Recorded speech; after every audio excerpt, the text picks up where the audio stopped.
इस वीडियो में current electricity part 4 हम लोग पढ़ने जा रहे हैं। पार्ट 3 में EMF of cell, combination of cell पढ़ चुके हैं। तो इससे रिलेटेड हम लोग इम्पोर्टेंट टॉपिक्स ग्राफ पढ़ेंगे। सबसे पहले graph between E and R, V and R, V and I, graph for objective 1 mark के लिए, ऑब्जेक्टिव के लिए हम लोग पढ़ेंगे। इंपॉर्टेंट हो गया। सेकेंड में mixed grouping of identical sales, ये पढ़ चुके हैं। आइडेंटिकल सेल का कॉम्बिनेशन हम लोग पढ़ चुके हैं पार्ट 3 में। तो सीरीज ऑफ पैरेलल कॉम्बिनेशन पढ़ चुके हैं। उसके बाद heating effect of current, joules law, ये 1 मार्क के लिए इंपॉर्टेंट होगा ऑब्जेक्टिव के लिए। मैक्सिमम पावर ट्रांसफर थ्योरम इसी से रिलेटेड है, सेल से ही रिलेटेड है कि पावर मैक्सिमम सर्किट में कब होता है। और उसी के चलते एक ऑब्जेक्टिव ये दिए हैं कि इफिशियंसी कैलकुलेट करो, efficiency of the cell, efficiency of the motor. तो इफिशियंसी ऑफ द सेल क्या होगा, इसमें डिस्कस कर लेंगे। तो फॉर 1 मार्क के लिए हम लोग पढ़ रहे हैं, इंपॉर्टेंट है। तो सबसे पहले क्वेश्चन नंबर 1 का ग्राफ बनाने जान गया होगा, क्योंकि हम लोग थ्योरी इससे पढ़ चुके हैं। तो ग्राफ सबसे पहले बनाओ। तो फर्स्ट है graph between EMF and external resistance. First question है graph between E and R. तो सबसे पहले ई एंड आर लिख लोगे। ये ई हो गया और ये आर हो गया, तो इसके बीच ग्राफ बनाना है। तो बताओ ई और आर में क्या होता है। तो ईएमएफ क्या होता है, first EMF of cell is independent या not dependent on external resistance, is independent from external resistance. External resistance पर ये डिपेंड नहीं करता है, एक्सटर्नल रेजिस्टेंस पर ये डिपेंड नहीं करता। इसका मतलब ईएमएफ कांस्टेंट हो गया, ये कांस्टेंट हो गया, या that is a straight line हो गया। अब हम लोग बी के बारे में पढ़ेंगे। ये फर्स्ट के बारे में पढ़े थे। सेकेंड है graph between V and R. तो इसमें EMF does not depends upon the external resistance, EMF depend नहीं किया, ये ग्राफ हो गया। ईएमएफ आर पर डिपेंड नहीं किया, ये पहला का ग्राफ हो गया, फर्स्ट का। अब हम लोग सेकेंड खींच लेते हैं। तो सेकेंड है graph between terminal potential and external resistance, B. Graph between V and R, भी क्या हुआ, भी हो गया टर्मिनल पोटेंशियल, टर्मिनल पोटेंशियल। तो बताओ फार्मूला, इसके पहले वाला पार्ट 3 में हम लोग फार्मूला पढ़ चुके हैं। E is equal to V plus I R. So V is equal to E minus I R. अब I इजिकल टू क्या होगा, V बाई आर, क्योंकि V is equal to I R होता है। और V इधर ले आए तो ये प्लस हो जाएगा, इजिकल टू ई। सो भी कॉमन ले लिए, भी कॉमन ले लेना। तो ये फार्मूला बन गया 1 plus R by R is equal to E. एक फार्मूला बन गया। इसके मदद से आप ग्राफ अब खींचते हैं। हम लोग समझाने के लिए ये फार्मूला डिस्कस कर लेना, तो भुलाओगे नहीं। और V is equal to terminal potential is equal to क्या फार्मूला हो गया, E by 1 plus R by R, ये फार्मूला हो गया। अब इसी से रिलेटेड हम लोग ग्राफ खींच लेंगे। तो ग्राफ कैसे खींचेंगे, तो फार्मूला क्या होगा सो देख लो। बताओ, ग्राफ खींचना है V और R के बीच, V और R के बीच ये ग्राफ खींच लो। ये हो गया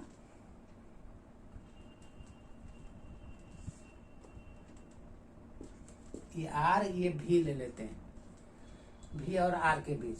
तो बताओ यहां समझो, इफ आर 0 लेते हैं, ये origin R 0, if R is equal to 0, तो then V is equal to क्या होगा, R जीरो कर दो तो समथिंग बाई जीरो इन्फिनिटी हो गया, तो E बाई इन्फिनिटी जीरो हो गया, समझते चलो।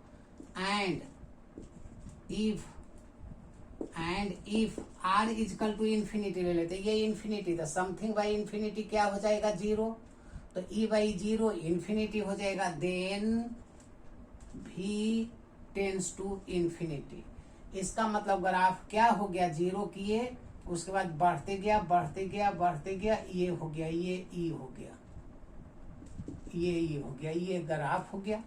जब R इन्फिनिटी पर जाएगा, जब R इन्फिनिटी पे जाएगा तो V जीरो हो जाएगा, टर्मिनल पोटेंशियल जीरो हो जाएगा, तो ये ग्राफ हो गया।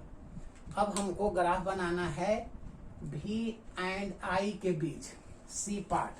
तो ये ग्राफ ये सब इम्पोर्टेंट है कंपटीशन के लिए भी, बोर्ड के लिए भी। अब C हम लोग बना रहे हैं, तो C क्या है, graph between V and I, V and I के बीच ग्राफ। तो बताओ अभी अभी तो पढ़े थे E is equal to V plus I R, तो V इज इक्वल टू हो गया E माइनस आई आर। बताओ V is equal to minus I R plus E, ये क्या हो गया, ये तुम लोग मैथ्स में जानते हो, y is equal to M x plus c. C constant हो गया, मतलब ई एम एफ कांस्टेंट हो गया, एक्स का कोफिशिएंट। तो हमको ग्राफ खींचना है V और I के बीच, ये I और ये V, ये ग्राफ खींचना है। तो बताओ ये स्ट्रेट लाइन है, तो स्ट्रेट लाइन हो गया, तो बताओ M के जगह पर क्या हो गया, माइनस आर, M मतलब हो गया माइनस आर, ये हो गया, तो माइनस आर, ये निगेटिव एंगल ले लिए, ये निगेटिव एंगल ले लिए, ये इसका ग्राफ हो गया, y is equal to M x plus C पर ये ग्राफ बनाना, जिसमें ये इंटरसेप्ट हो गया।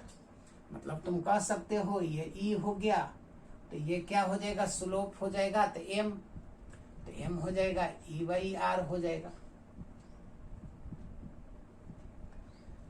ये तीनों का ग्राफ हो गया, तीनों का ग्राफ फॉर 1 मार्क इम्पोर्टेंट है। अब हम लोग क्वेश्चन नंबर 2 देखते हैं। तो क्वेश्चन नंबर 2 में क्या दिए थे, मिक्स सर्किट दिए थे बनाने के लिए। तो हम लोग पार्ट 3 में पढ़ चुके हैं combination of identical cell, series and parallel. तो अब पढ़ रहे हैं मिक्स्ड ग्रुपिंग, दूसरा पढ़ रहे हैं mixed grouping of identical sales. तो इसमें क्या कर लेंगे, पहले सबसे पहले सर्किट बना लोगे। तो देख लो, एक cells, 2 cells and so on, there are n cells, identical cell n cells लेते हैं इन सीरीज। ये क्या है, सीरीज में है, ये n सेल्स, ये n सेल्स हुआ। अब पैरेलल में इसका लेते हैं, पैरेलल दूसरा कर दिया एंड सो ऑन, ये भी n सेल्स है। अब 2 तार आपस में पैरेलल हो गया, ये पैरेलल हो गया, ये पैरेलल हो गया, ये पैरेलल खींचे, तो 1 तार 2 तार एंड सो ऑन, ये भी E हो गया। तो इसमें भी सीरीज में n सेल्स, इसमें भी सीरीज, ये आपस में पैरेलल हो गया एंड सो ऑन। इस तरह से कितना पैरेलल ले लेते हैं, तो पैरेलल ले लेते हैं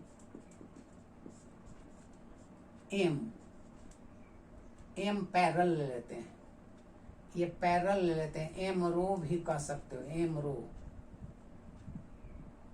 ये ले लिए, ये सब E है। अब इसमें इंटरनल रेजिस्टेंस कितना है, तो इंटरनल रेजिस्टेंस सब में आइडेंटिकल है, तो सब में R है, सब में R है। अब सोल्व करना है, तो एक्सटर्नल रेजिस्टेंस ये R है, तो ये एक्सटर्नल हो गया, तो करंट कितना फ्लो होगा सो निकालना है, जैसे उसमें निकाले थे। तो सबसे पहले बनाने का तरीका क्या हुआ, पैरेलल में ईएमएफ इक्वल होता है, लेकिन सीरीज में 1 सेल, 2 सेल, n सेल्स, तो total effective EMF, total EMF कितना हो जाएगा, तो n, 2 सेल रहेगा तो 2E, 3 सेल रहेगा तो 3E, तो there are n cells, so total EMF n है। अब बताओ एक तार का रेजिस्टेंस 1 2 nr है, तो nr इसमें nr इसमें nr इसमें, दीज आर इन पैरेलल। फिर से जैसे ये समझने के लिए nr एक हो गया, फिर nr हो गया, एंड सो ऑन, सब पैरेलल में अप टू m टर्म्स। तो 1/, ये निकालिए 1/rp is equal to 1/nr, 1/nr up to m terms है। So 1/rp is equal to m/nr, so rp is equal to nr/m। ये रेजिस्टेंस क्या हो गया, कम हो गया पैरेलल में। पहले nr सीरीज में था, ज्यादा था, m से डिवाइड कर दिए, कम हो गया ये। सो टोटल रेजिस्टेंस हो गया nr इंटरनल वाला बैटरी वाला और प्लस एक्सटर्नल वाला ये r हो गया। अब तो हमको आई निकाल लेना है, सर्किट का काम तो समाप्त हो गया। तो सर्किट का काम समाप्त हो गया, अब तुम्हारा बचा कैलकुलेशन। तो कैलकुलेशन देख लो, कैलकुलेशन क्या होगा, फ्रॉम ओम्स लॉ से निकाल लेना, फार्मूला जानते हो, आई इजिकल टू V/R, तो V के जगह पर हो गया NE, अब बाई टोटल रेजिस्टेंस हो गया NR/M plus R। M LCM ले लेना, ऊपर चल जाएगा, ये हो जाएगा NR प्लस MR, ये I हो गया, ये I हो गया। अब इसमें मान लेते हैं तुम केस 1 कर दो, case 1 if n is equal to 1 कर दें, तो n इजिकल टू 1 कर देंगे तो डेट इज इन पैरेलल हो जाएगा, that is called parallel. n is equal to 1 कर दिए तो i इजिकल टू हो गया me by r plus mr, ये पैरेलल के लिए हो गया। फॉर सीरीज के लिए कर दो, इफ m इजिकल टू 1 कर दो, डेट इज कॉल्ड सीरीज हो जाएगा। तो सीरीज के लिए i is equal to n is equal to 1 किए तो पैरेलल, और m का जगह पर 1 कर दिए तो ये हो गया NE by NR plus R, ये सीरीज के लिए हो गया। ये पहले भी हम लोग पढ़ चुके हैं। 1 मार्क में भी ध्यान रखोगे, 1 मार्क में भी ये चलेगा। अब हीटिंग इफेक्ट ऑफ करेंट हम लोग देख लेते हैं। Heating effect of current, question number 3, heating effect of current 3 हम लोग पढ़ लेते हैं। Heating effect of current, that is called joules law. Joules law भी इसको कहते हो। तो देख लो ये आसान है, 1 मार्क में ये काम देगा। मान लो कि ये कोई रेजिस्टर है, ये ए और बी कंडक्टर है, तो potential difference across A and B, V A minus V B, ये भी हो जाएगा। तो simple formula, work done from A to B, work done from A to B formula बताए थे, V B minus V A into Q. Simply V B minus V क्या मान लिए, पोटेंशियल भी मान लिए, ये वर्क मान लिए, तो W is equal to V Q. और बाकी तुम लोग जानते हो V is equal to I R and I is equal to Q by T, so Q is equal to I T. तो यहाँ रख दिए V is equal to I R और Q के जगह पर रख दिए आई टी। क्या बन गया, I स्क्वायर आर टी, ये वर्क हो गया। This work convert into heat, so H is equal to I square R T, ये हो गया जूल। यदि कैलोरी में बदलोगे तो I square R T by 4.2 से डिवाइड कर देना, या 4.18, तो ये क्या हो जाएगा, कैलोरी में हो जाएगा। पहले से आप लोग जानते हो, जूल को कैलोरी में बदल दिए। अब देख लो Joule's law of heating effect क्या हुआ, law of current, law of resistance, law of time. फिर से देख लो, law of current, law of resistance, law of time. इसमें ऑब्जेक्टिव भी थोड़ा देखेंगे। इसके बाद जूल्स लॉ, जूल्स लॉ क्या क्या हो गया, लॉ ऑफ करेंट। फर्स्ट लिख देते हैं लॉ ऑफ करेंट, ऊपर लिखते हैं लॉ ऑफ करेंट। तो फार्मूला से ही ये सब बन जाता है।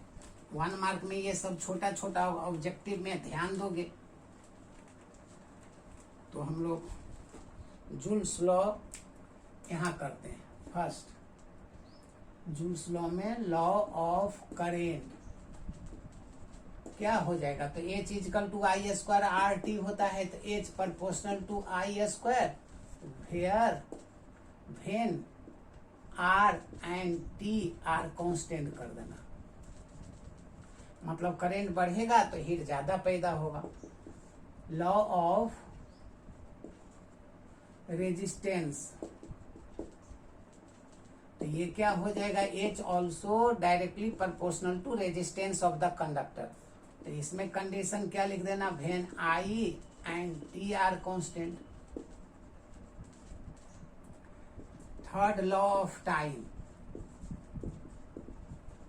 लॉ ऑफ टाइम, तो H proportional to T, condition लिख देना when I and R are constant. ये हो गया Joule's law of heating effect. इसमें ऑब्जेक्टिव जैसे पावर निकालना रहेगा तो फार्मूला कुछ देख लेना, जैसे W इजिकल टू नोट में ऑब्जेक्टिव के लिए, जैसे हम लोग अभी अभी निकाले W is equal to I square R T.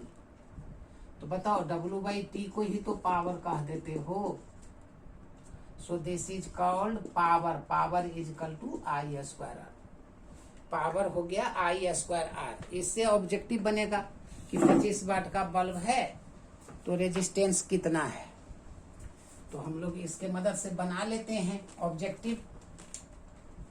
तो सबके लिए ये बेस हम लोग डिस्कस कर रहे हैं। टोटल बच्चों इस पर सीधे सीधे ऑब्जेक्टिव के लिए बहुत जरूरत पड़ेगा, तो फार्मूला एक नजर में नोट बना लेना। तो power is equal to I square R हो गया, इसी को V is equal to I R कहते हो, तो कोई कोई लिख सकते हो V into I, I R को V कह दिए, एक आई बच गया तो power is equal to V I, तो 3 फार्मूला बन गया। या V को हटाओगे तो ये I इजकल टू हो जाएगा V बाई आर, तो ये V है, I के जगह पर V बाई आर रखेंगे तो V स्क्वायर बाई आर होगा। हर फार्मूला का यूज करना होगा। जैसे कैलकुलेट द रेजिस्टेंस, मान लेते हैं एग्जाम्पल देते हैं, calculate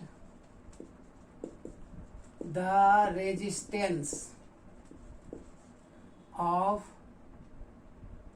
bulb whose rating is 220 volt and 100 watt, 220 volt and 100 watt, one bulb ये है, या ये हो गया of a bulb 220 volt 100 watt, and एक और दे देते हैं 220 वोल्ट 25 वाट। तो दोनों में रेजिस्टेंस निकालना रहेगा। तो जैसे देख लो यहाँ क्या क्वेश्चन है, ये पहला बनाते हैं। तो पहला में है भी तुम्हारा 220 वोल्ट है, बल्ब का दिया हुआ है और पावर दिया हुआ है, हमको रेजिस्टेंस पूछा है। तो रेजिस्टेंस का फॉर्मूला ये है, तो लिख देना P is equal to V square by R, so R is equal to V square by P। Answer हो गया।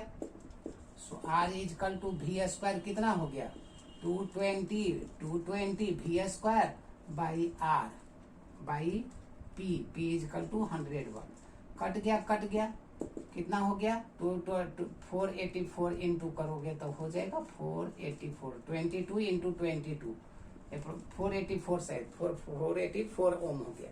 इसी तरह से इसका निकालोगे तो यहाँ क्या कर दोगे, इसका निकालोगे तो 25 वाट कर दोगे, फार्मूला ही रहेगा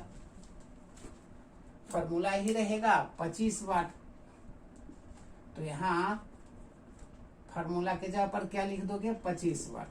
तो 25 चौका 100, इसको काटोगे तो 25 चौका 100, 4 इंटू 22 इंटू 22, मतलब हो गया 4 इंटू 4 84 ओम। बताओ 25 वाट का बल्ब में ज्यादा रेजिस्टेंस होगा 100 वाट के रिस्पेक्ट में।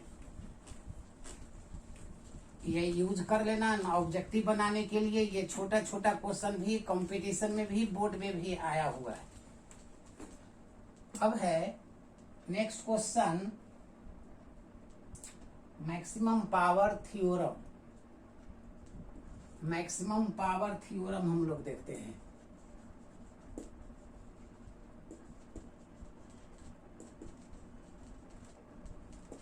मैक्सिमम पावर थ्योरम क्या होता है? In any circuit power is maximum when, जैसे कोई सर्किट है, ये रेजिस्टेंस है, ये सेल है या बैटरी लेंगे तो नंबर ऑफ सेल बढ़ा देना, ये सेल ले लिए ई, इसका इंटरनल रेजिस्टेंस आर है, करंट आई गया, तो इस सर्किट में पावर कब मैक्सिमम होगा?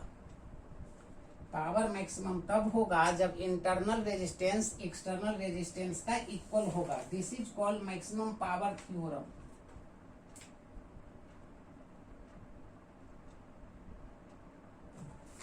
क्या लिखे? When internal resistance is equal to the external resistance in the circuit, then power is maximum। तो 1 मार्क में पावर मैक्सिमम कब होगा? मैथमेटिकली लिख देना R is equal to R, then power is maximum, then P is maximum, ऐसे लिख देना। It means efficiency of the cell also maximum. It means EMF of cell या एफिशिएंसी ऑफ सेल लिख दो। इफिशियंसी ईटा से होता है, इज मैक्सिमम। ऐसा होगा तो इफिशियंसी ऑफ सेल भी मैक्सिमम होगा। इफिशियंसी ऑफ सेल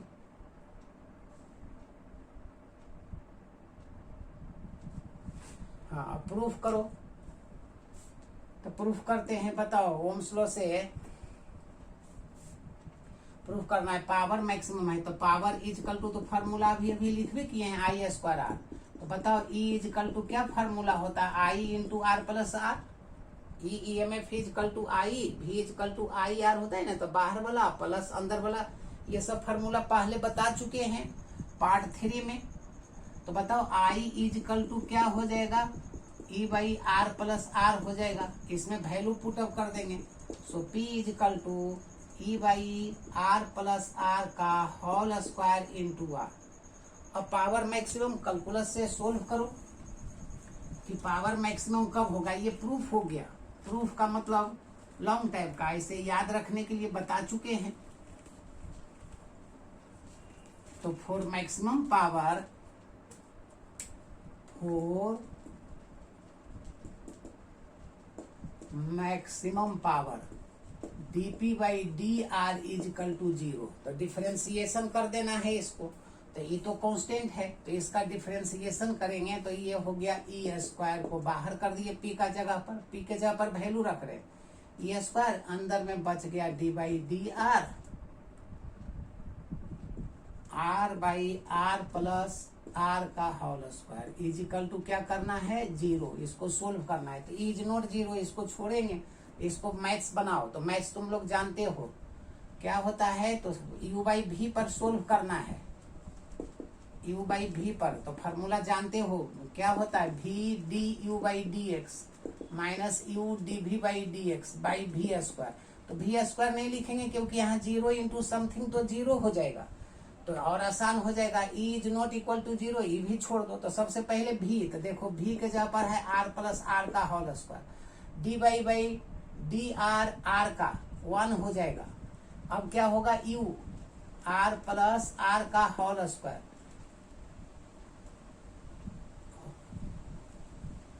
U हो गया R, और डीसी ऑफ भी का तो v का dc करेंगे तो क्या हो जाएगा, एक्स स्क्वायर का 2x होता है तो 2r plus are is equal to 0। नीचे का स्क्वायर नहीं लिखोगे क्योंकि 0 है तो 0 इंटू समथिंग 0 हो जाएगा, तो मैथ्स का है बड़ा करोगे, ये 0 हो गया। नीचे भी स्क्वायर लिखेंगे तो 0 इंटू समथिंग 0 हो गया, छोड़ देना। r प्लस आर सोल्व कर लेते हैं, ये हो गया 2r क्योंकि ये पावर 2 पावर है 1 पावर कट गया, so r is equal to are. यही प्रूफ हो गया, r इजकल टू आर होगा तो पावर मैक्सिमम होगा। रिपीट करोगे, कैलकुलस से u बाई v पर बनाए हैं, मैथ्स आएगा तभी ना बनाओगे। अब एक न्यूमेरिकल्स दिए थे, तो न्यूमेरिकल्स दिए थे क्यों, क्योंकि इफिशियंसी आपसे डिस्कस करना था, इफिशियंसी। तो न्यूमेरिकल्स क्या था देख लो, question number 5 numericals, question number 5 numericals था। क्वेश्चन था an electric motor operates on a 110 volt V is equal to given that V is equal to 110 volt, ये दिया हुआ है। And draw a current of 10 ampere I equal to 10 ampere. If the motor use a mechanical power 330 watt, power दिया हुआ है, power of motor is 330 watt 330। What is the efficiency, efficiency is equal to what, efficiency का symbol यही होता है, ये होता है। तो बताओ इफिशियंसी का फार्मूला बताए हैं, output power by input power. मतलब ये मैथ्स में P output by P input इतना ही आगे लिखेंगे। तो ईटा आउटपुट पावर कितना हो जाएगा, तो आउटपुट पावर तो दिया हुआ है ही, आउटपुट पावर है, और परसेंटेज निकालेंगे तो 100 से इनटू कर देना, तब परसेंटेज लिख देना। चाहे चलो पहले निकाल लो तो अब सोल्व करना।